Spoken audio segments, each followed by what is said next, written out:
আল্লাহর সাথে কথা বলেছেন কিন্তু স্বচক্ষে আল্লাহকে দেখেননি, এটি হচ্ছে সঠিক মত। ভালো করে শোনেন, আমাদের দেশের বিদ্যার্থীরা বলে যে আল্লাহকে দেখেছেন, ভুল কথা, এটি মিথ্যা কথা।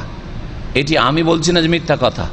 মা আয়েশা নবীর সবচেয়ে প্রিয়তমা বিবি আর সাহাবী মহিলাদের মধ্যে সবচেয়ে বেশি জ্ঞানবতী আলেমা, তার চাইতে বেশি আলেমা, বড় আলেমা কেউ ছিলেন না, তিনি এ কথা বলেছেন।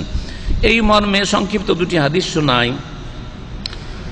বলছেন যে নবী করিম সাল্লাল্লাহু আলাইহি ওয়াসাল্লামকে এক লোক জিজ্ঞেস করলো, আবুজার রাদিয়াল্লাহু জিজ্ঞেস করলেন, হাল রাআইতা রাব্বাকা ইয়া রাসূলুল্লাহ, আপনি কি আপনার রবকে আল্লাহকে দেখেছেন?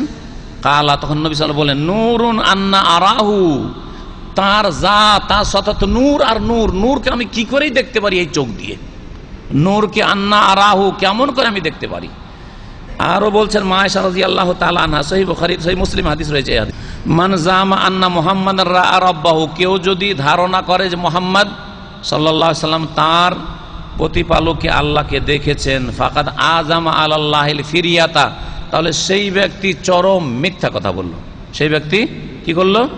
চরম মিথ্যা অপবাদ দিল, মিথ্যা কথা বলল। তাহলে কেউ যদি বলে যে নবী আল্লাহকে দেখে এসছেন, নবীকে বেশি বাড়াবার জন্য, কথাটি সত্য হইল না, মিথ্যা কথা বলল, সে নেকির কাজ করলো না গুনার কাজ করলো?